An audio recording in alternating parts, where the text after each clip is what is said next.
restate what you said. Yeah, so I've seen you post online on Facebook, and your reels were like you working out, but also being playful in life. Just like rolling onto your bed to get a book, or just like kicking the fridge with your food and things like that. And I'm like, dude, this guy is just like having fun on a daily basis, and that's something I love doing. Just like I feel like fun is one of the part of life, and actually I have a tattoo here on my finger that says fun.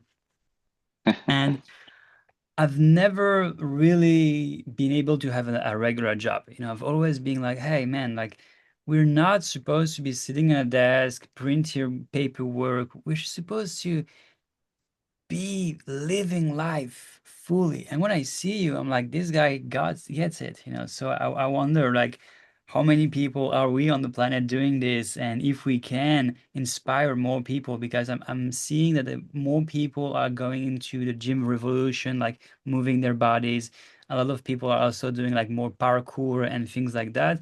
And in the internet is really opening the eyes of people. So I wonder what's happening in your life that really got you to say, hey, like first, did you have a job, like a regular job? And then did you get to that, I want to use my body as a way of experimenting life rather than just my mind? Yeah, it's a beautiful open invitation. So for me, what you spoke to with movement, play, health, fitness, those have always been passions of mine. I shouldn't say always, but in my adult life, for most of my adult life, they've been passions of mine. But the caveat to that is that I think most people are trying to find their joy, like their fundamental joy through those um, those themes. And it's a beautiful endeavor to take. It's what I did as well. Like I tried to find my underlying okayness, my foundational sense of just like, okay, I'm here on this planet. I'm happy. I'm doing what I need to be doing by like eating the right things and by moving my body the right way and then making sure I have friendships and community. And all of those things were very important, but they had limitations. Like my depression or like my existential angst, my existential crisis would come back. I was like it's not quite enough. And the reason I'm able to now find such joy in those things is because I have found what I call purpose, like my, not just any purpose, my soul level purpose. That has been the um, foundational energy for everything else in my life. It has provided the vitality for everything else. And it's also everything else feeds the purpose. How it's the proper motivation now. It's like I don't just eat to feel happy or to feel good. Like that's great and it's limited. Like I want to change the world and I want to show up with my unique expression and my unique medicine that helps the world be a better place, that helps others transform. If I'm putting junk food into my body and I'm not thinking about what time I go to bed and I'm not getting movement and I'm not getting play, that's going to have a pretty severe impact on how I show up with my purpose. So I think most modern humans, even in the spiritual community, have it a little backwards. They're like, I got to do all of these things to find happiness. It's like, well, if you know yourself fundamentally, and knowing yourself means not just your connection to the oneness, to God, to unity consciousness, which is like an upper world dimension of spirituality, but it's also a deep connection with the underworld dimension of spirituality, which is the dimension of your soul and your unique expression gifts. It's your deepest identity. So once you know that part of yourself, everything else in life begins to become play, begins to align, begins to make sense. And it's the proper motivation then. It's not a motivation of like, this will make me happy. It's like, no, purpose will make you happy.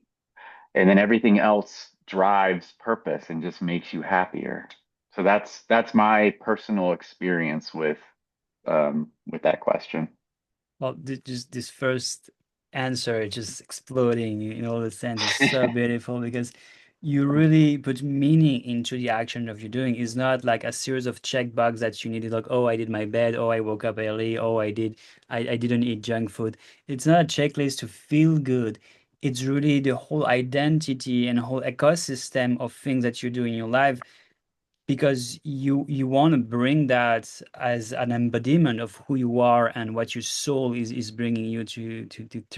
This is so beautiful. So where do you see this going then now? I mean, so I was on a spiritual path, like a more, like intentional. Like I woke up maybe 10 years ago. I had a very toxic relationship, marriage come apart, and a whole lifelong patterns of suffering around depression, anxiety, and just full on imposter syndrome. Like not at all knowing who I am and constantly wearing masks to kind of try to figure life out. Not a very happy time in my life. But it was going into the depths of my suffering after that marriage ended that I was able to have this awakening. And then I started um, meditating. I started just finding things out about spirituality over the years and started bringing more intention into my life. And it was through a lot of the lens of just like feeling better. It was very self-oriented, not like capital S self, like the soul oriented, but it was very much like, how can I feel better, happier, and just, have a better life? It was very personal, which is a very important part of the journey, but is limited. It's a limited in if you want to keep growing and expanding as a human, at some point that part is not fulfilled by all the things that just makes it happy. It's constantly looking for more, like even better health, more money, more status, even in the spiritual communities. Like I see this and I experienced it firsthand myself, like just trying to be happier, trying to be happier, trying to be happier with these memes until the point where I went through a deep existential crisis, another relationship ending, my community kind of falling apart, and this deep realization that I needed to make a big change in my life. And my soul guided me to sell all my things and start traveling. And so it's through that journey of wandering that I took a real hero's journey. I took a real dark night of the soul, and I had a real soul initiation in which I came into contact with some of the darkest parts of my shadow, my loneliness, my suffering, and my confusion, like just not like there was just enough light to tell me to just keep going, but I had no idea beyond that tiny bit of light, like what was, and I was often in resistance to it, like what the fuck, can I just go home now, you know? But no, I needed to go through a death process. Like so many parts of me needed to die, and in that death process, I was guided towards a soul initiation process with the Purpose Guides Institute, and it was a 6 month journey that supported me to be able to connect all the dots of my healing journey. Like everything kind of just came together in this 6 month container, and I was able to touch upon the deeper level soul purpose of what I'm here to do. Like that was so important to me for years without even having much language for it. It was just like, what am I here to do? Like, I can't just keep doing this like little dance. Like, I'm here, I'm supposed to serve something, I'm supposed to serve a mission. And I was dying to know what it was. And this process, it was at the right time, right place in my life. It was so perfectly aligned that I was able to allow my authentic self, my purpose to come online.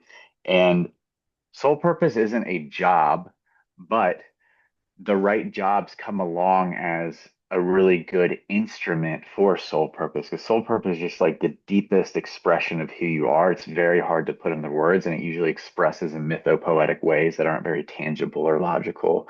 So through that process, I was guided to do this work, help others find their soul level purpose. And I had this background of working with the body and doing somatic work, like first as a personal trainer, then like as a more holistic personal trainer, and then getting into more embodiment somatic coaching and working with the nervous system, working with morning practices that can bring more ease and stability and mental health to our day, and just more deeply connecting to our bodies, which has so many benefits beyond just these like tangible mental benefits. Like to me, the deepest spiritual route can be achieved through the body. And so I had that background. And so that brought me into this beautiful place with soul purpose guiding. So I went through the program and got trained as a purpose guide, and I've been guiding people through that journey ever since. And right now, it's like I'm living my purpose. I feel on purpose, and so a part of that is just a constant listening. It's not just soul purpose guiding, it's day to day, moment to moment. What is being called? And part of what's being called is for me to put myself out there on social media. There's this belief that social media is like this bad, bad thing, and that it's got all it's, yes, it has that side to it.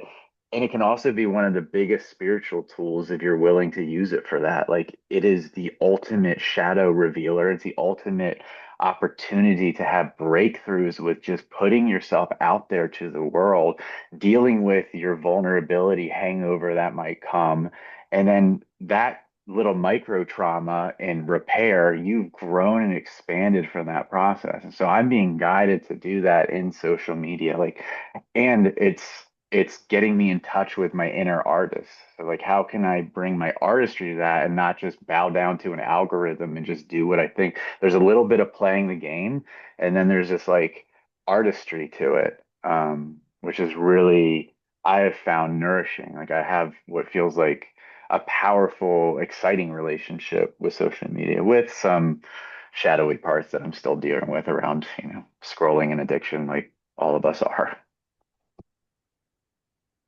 Amazing. Like the second answer just builds up even more. I just love how you openly share your story from going from toxic relationship, then having some awakening, then noticing that your community is not working. So you have to take your backpack and start traveling until you find this container where you develop your soul purpose. And totally agree with you. The soul purpose is not just a function, it's really a whole set of who you are as a being and who your energy, how your energy is moving the world. And then I totally love what you're saying about social media. And I recently really started embracing the idea that digital technology is an artificial way to connect to the ether, because we humans are supposed to be able to connect to these ways of communicating without technology, but humans have forgotten how to do this. So we need to have this interface of technology to help us to communicate to us. So I truly believe that internet is just a reflection of who we are, and social media or AI or whatever that we're creating is not bad inherently. It's just mirroring us. And if we want anything to change, we have to change ourselves. This is Yes. amazing. So how do you, if someone is watching this and is just wondering what is my purpose, what are would be like the question that someone could ask themselves to understand, what are the things that people could do to understand what is their purpose, or should they wait? Because in my experience I realized that through going to the shadow work, there were moments I wanted to show up and work for my purpose and become that person that I was longing to be, but I was not ready on a soul level, and I had to unlock some things. And I, looking back, I'm like, okay, I had to suffer, I had to had to this experience to understand how to build my business. So if someone is watching and is wondering, where am I in my journey and how do I unlock this purpose? Yeah, I mean, that's a beautiful question. There are probably 1,000 different opinions on this or more. Um, there's some really beautiful work that informs my work, written by Bill Plotkin. So there's Soulcraft, there's Wild Mind, and The Journey of Soul Initiation. I think you might have one or two more. If you're looking for like the top notch, like mapped out versions of soul work, soul purpose, maturation of the psyche. Like he has maps for everything, and he's been working this for like 50 years. He's a master soul purpose guide, and it's like the most I want to say like hardcore, intense. Like I look at it and I'm feeling really insecure. I was like, ooh, I don't even think I've had a soul purpose. I'm like, this guy is so hardcore. So that's I still recommend his work. Like I read it to keep me honest and humble and just like, oh God, okay, I'm still doing it. So looking into this, it can be very helpful, especially for the mind, and just see what gets stirred through that. Connecting with nature is probably my number one recommendation because your soul is inextricably connected to the soul of the earth, the anima mundi, and you will be able to hear it and connect with it and learn its language in nature more than anywhere else. So going out into nature and finding ways to quiet the mind. That's why I think meditation is an incredible foundation for soul work. Like it's very important to have a foundation of mental health and the ability to focus and the ability to tune into what's your voice more so than all of the chatter and distractions, the overwhelm that so many people are dealing with. So working on, if you feel like I don't know if I'm ready, that sounds like big and intense. Working on what I'll call middle world health or middle world awakening. Like I work with a three world model that comes from a lot of shamanic cultures. So like upper world would be like oneness, non-dual awakening, just the realization that I am everything and I am nothing. Super important part of our experience to wake up to. And then there's the middle world, which we call grow up. So it's like how to grow and develop into a healthy, mature ego. Because until that ego is mature and healthy, it's going to get in the way of soul. It's not going to be a servant and work with soul or work for soul. That's the goal of soul work is to crack the ego and have it be working in tandem with soul, not in conflict with soul. So doing your ego healing work, which is like inner child work, somatic based therapies, nervous system work, anything that's gonna get you more resourced and heal a lot of your trauma and do not just healing work, but holing work, which means realizing your innate wholeness. And there's a lot of different ways you can work with that. The most basic way is to realize that you have wholeness in you already and you can call upon it when you're feeling challenged. Be like, I really like my wholeness to come online here. And it's amazing just even that how it's because it's already inside of us. People think that like healing is this thing I gotta go do, fix, and create the environment for. It's like yes and no. There's this dimension of us that's already whole that we can call upon. And once we realize more and more of that, we'll be more ready for the deeper level soul purpose work. And, even that question you had, like, what is my purpose? Going into nature, having a meditation practice, asking that question and just surrendering it and just waiting and getting comfortable in that unknown space, in that in-between space, in that not knowing space. That's monumental for purpose work. If something's coming up and it's like very work oriented and you can understand its language, it's probably coming from your mind. If something happens like a somatic sensation, an image that you don't really understand, words that sound like poetry that you're like, what the fuck does that mean? Those are all more signs that this could actually be coming from your soul. And the invitation is to not try to figure it out, but just sit with that image that came to you, whatever came to you, and just like be with that. And there's a lot of ways you can work with it, but those are some of like the baseline stuff I would recommend, and like orienting away from the concept of like I must find purpose. It's like that's kind of filling a void. It's like no, you need to find, discover, and activate your latent, what's already inside of you, soul purpose, which is a different thing. It's not being busy just for the sake of being busy and feeling fulfilled. That works to a degree, and I did that for years. It's like, okay, I'm meditating now. Okay, I'm eating healthy now. Okay, it's like, to what ends though? It's like the soul level purpose is a very different thing. This is a very beautiful and practical answer on how to discover one's purpose of like going to nature, connecting with yourself, but also remind yourself that we can connect to higher parts of ourselves. This morning I was listening to Joe Dispenza's audiobook, and in his audiobook he's more using the concept of future and past self, that if you Mhm. have a question on where you have to go, you can ask your future self. So for some people, it might be you might realize more that the future and the past are the same thing, or soul are living everywhere at the same time. So people can easily find this answer just by meditating, reconnecting with yourself. And clearly, the codes of what exists of God are in nature because nature is the creation of God. And when we're able to connect with the beauty, find magic into a tree that grows, that's when we're reconnecting with our soul because our souls only see beauty into existence. Very, very beautiful. So Yes. in your work, you're helping people with trauma, or do you just guide them into like more of a career counseling? What do you do exactly?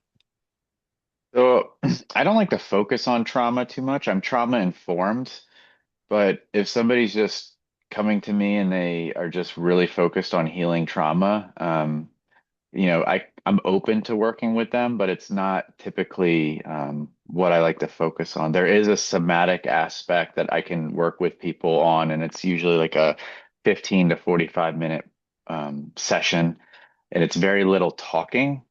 We're basically asking the body where to go with different tests and breath and hand placement, and it helps um, the body to expand its capacity in that moment to feel some suppressed thing that was stored away a long time ago. And in this moment, it's safe enough to feel it. And so the body feels it, it processes it, and metabolizes it, and then it integrates it. And the work also realigns the energy of the person with their soul blueprint energy. It's very powerful work, and I utilize that side by side with the underworld structured journeys I do. Um, and I offer that as an alone piece if somebody's just in a struggle with trauma, but I don't focus too much on trauma. It's more, you know, those points in our lives where we're really beginning to question a lot. And the description I work with a lot is existential crisis. It's like something major may have happened, like the death of a loved one, the death of a relationship, the loss of a job. And you're in this kind of in between state of wandering with a lot of confusion. And you've tried a lot of things, and you're in this place of just like, well, what the fuck now? Like, what am I here? Like, there's got to be something deeper. There's got to be something more to life than the life I've been living. This isn't working for me anymore. Um, I'm usually not meeting people at a place of like, I'm pretty good, but I think, life could be better. Like that's not, it's usually somebody's like, I'm aching. Like I need support. And it doesn't mean they're in some kind of like ongoing complex trauma state or PTSD or something like that. It's a very human experience for those who are sincere spiritual seekers. It's an inevitable part of the process. At some point, you will have a dark night of the soul where things get really murky, confusing, and you are questioning everything. That's where I was when I sold all my things and I started trying. I was very confused. I was like dying for answers, and I was following a dim light. And so I usually meet people there, and in 6 months' time, the goal is to really shift their whole center of gravity to a place where they understand their soul, like the language of their soul. So they have this much deeper connection with their soul. And they have identified a lot of the belief systems that have been keeping them from connecting with this soul purpose. And what we call that, we have a whole process called default purpose process, where we help you to identify and distill down the purpose that has been running your life. That's usually a combination of early childhood psychological defenses and the conditionings of our culture, and then all the layers of growing up and getting all of that on top of it, all the conditioning. And playing small, fitting in, really caring a lot about validation and money and status, being a people pleaser, really struggling with boundaries. Like there's so many flavors that it shows up with. And so we have this incredible process that really helps distill down in a couple of sentences, like what it encapsulates all of that. Like, what has been my default purpose? And for me, going through that, I've done that a few times, and it's the most powerful part of the process because it's this moment of bringing this shadowy thing that felt like so complex. I have so many problems. I repeat all these patterns over and over. Like, why do I fucking do this? And it brings it all into like this 1 to 2 sentence thing right in front of you. And you're just like, holy shit. And you get to see that every day. You're like, oh man. And it can be super confronting. But for me, it was incredibly liberating. Like, right away, I was like, yes, I know what it is. Cool. And so you can start using that anytime you notice that showing up in your day to day, and you pause and you ask, okay, how would soul respond to this situation instead? What would soul do? And that is a huge pivot moment for people. And that's pretty, early on in the journey. And so what we do really is connect them with the energy of devotion so that, their energy is way less scattered by all the overwhelmed choices. And it's like, no, we're committing to soul and we have methods and technologies that we can help you really commit, like do these ceremonies and rituals that say, I'm serious. And then soul starts guiding you and you have this energy of devotion right from the beginning. So you not only are saying yes to this process, by saying yes to the process, you know what you're saying no to. You start cutting out so much of this process just distills more and more and more, and you're getting more and more focused towards the purpose of your soul. Like you're on a you're on a line towards it. It's not really a straight line, but you're on the path. And then we guide you through a process of reclamation where we reclaim, the exiled parts of you that have created this kind of default purpose life, and we welcome them home with awareness and witnessing and unconditional love and support. We don't try to fix, break, change because behind every one of those wounds is a superpower. These core wounds become sacred wounds, which become sacred powers. Each one of these stories has a piece of gold behind it. So we don't deny any part of the existence of the past. We bring it to the fire and we ask for its story. And then a part of that reclamation process is also once we have brought all those parts of us to the fire and gotten the gold, we can start hearing the whispers of our soul using some soul quest technologies that usually have to do with nature, Jungian journaling, guided soul journeys, shamanic journeys, all these things that really hold it all together. And the third pillar that we bring in is architecture. So we bridge the insights that you're gaining into integration. And integration is talked a lot about in different programs. Is usually tacked on as an afterthought. Like, cool, you just did this ayahuasca thing.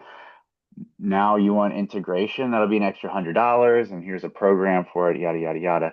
Because of the length and the space and the timing and the sequencing of this process, and it's a 6 month process, integration's not a thing that we tack on as an afterthought. It's baked in throughout the whole process, which is really a more natural, indigenous way of doing things. The indigenous cultures who work with plant medicine, they didn't even have a word for integration. Like the insights that they were having were so baked into all of the fabric of their lives. So there wasn't this thing, okay, now we have to integrate this insight. It's like, no, you're held throughout the process and you're journaling throughout the process so that in real time, you are integrating everything that's coming through. So that's a huge part. It's a mature understanding of integration. We're not just using that word. It's like where insight and integration actually become one. And the goal, the vision is by the end of this process, you've at least touched on these parts of yourself that you can really begin living your medicine. So that this idea of like you discovering something, the soul purpose, like, yeah, that got you in the door. And then you realize, oh, I am that thing. And every action I do now is soul purpose. From the moment I wake up in the morning and take a breath till the moment I go to bed at night and everything in between.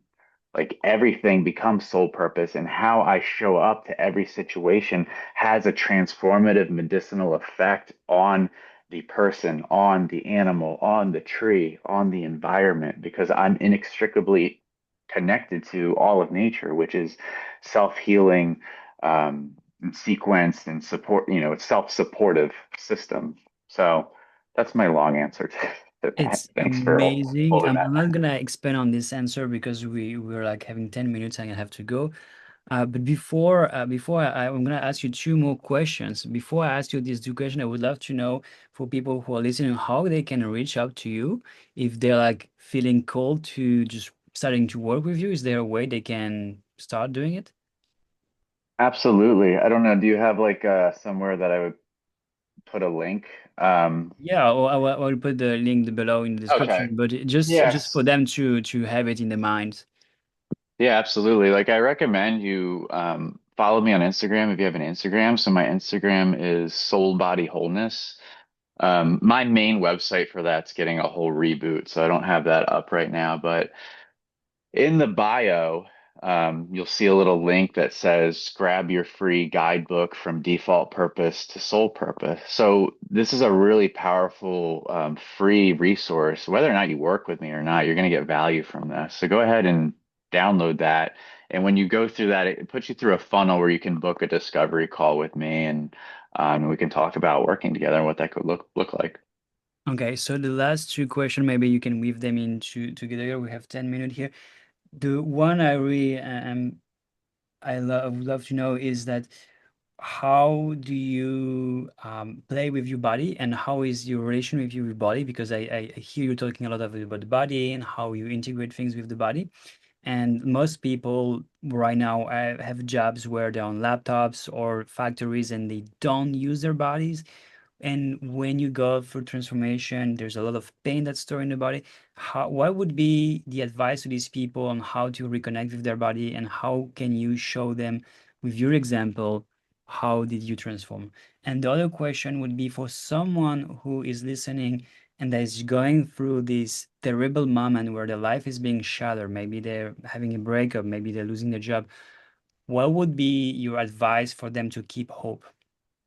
Mm, yeah, great questions. As far as the body question, I don't know how it was growing up in Belgium, but that's where you're from, right? Yeah, Yeah, Belgium. In the States, there's a high focus on sports when you're using your body. Like that's the epitome pinnacle of using your body. Other than that, you're using your mind for like everything. Um, so what has helped me tremendously get out of that is finding practices that infinite play, where sports is finite play, where there's a goal and at some point it's over. yeah, And then there's a score and there's a winner and there's a loser or there's tied. But with infinite play, there isn't that. And when you watch animals in nature, like especially cubs, or young ones, they're not playing to win. There isn't like an ending. If you watch kids, like they can play games forever until you say you have to come inside. Like they'll just nonstop play. Um, I think we live in an incredible time where more of that is available than ever before. There's ecstatic dance, there's contact improv, and I mean, I can't think of a million modalities off the top of my head, but just going towards your edge, like using your anxiety and resistance and fear as a compass of what to go towards instead of what to walk away from, that will change your life for everything. So, where does that show up the most? In our bodies. Our bodies are telling us, "Ugh, I'm so uncomfortable with this." It's like, if it's going to put you in a full trauma response, don't go that way. You need exposure therapy, like just little doses. But if it makes you uncomfortable, which all of the things I just named made me super uncomfortable. Man, when I got out of my marriage, I didn't want to go hiking. I was like afraid I was going to do it wrong. Like that's how disconnected from nature and my body that I was. Like literally thought I was going to do it wrong. I don't know what that means. That meant something very real to me back then, but that I was going to be seen in doing it wrong. Fast forward to like maybe 5 years later, I'm at my first contact improv jam. And for those who don't know, like super confronting, like touching strangers in contact with no structure, like no rules of where this is going to go, like incredibly confronting and uncomfortable. So using the body as a compass of what to go towards with body stuff, especially if like your comfort is sports and finite play, it's like go towards things that are open and get you into your body. I definitely recommend qigong and like shaking, anything that's unusual with the body. Like we are so conditioned with so many layers of suppression and it lives in our body. It's like I've been doing this stuff for 10 years. People look at me and think I'm so liberated. I can still be on an ecstatic dance floor and just be super in my head, like just about looking so I can't expand too far. I can't do that. Like all of these limiting stories still show up. So it's many layers. And so we are actually, I think, designed to look like what our minds would perceive as like the biggest weirdos ever. I've been in so many spaces where people are liberated. Like we've created containers of safety where people are opening.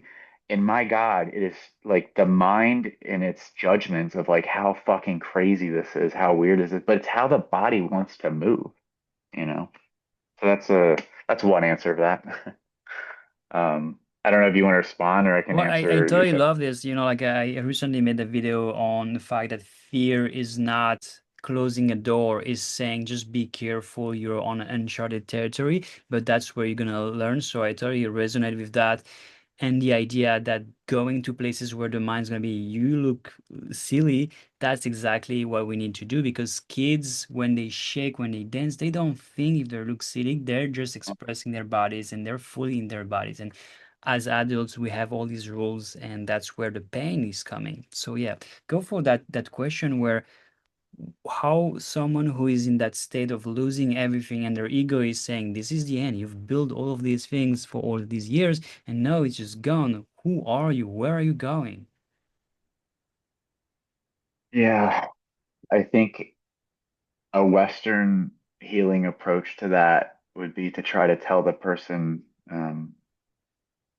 it's okay and we can get you out of this. Like it would be trying to find stability very quickly and be like, let's do a nervous system regulating technique. Let's look at your life. Like let's shift something. Like what, let's game plan. Maybe it's something you're eating. And a soul-based approach is to suffer more, actually.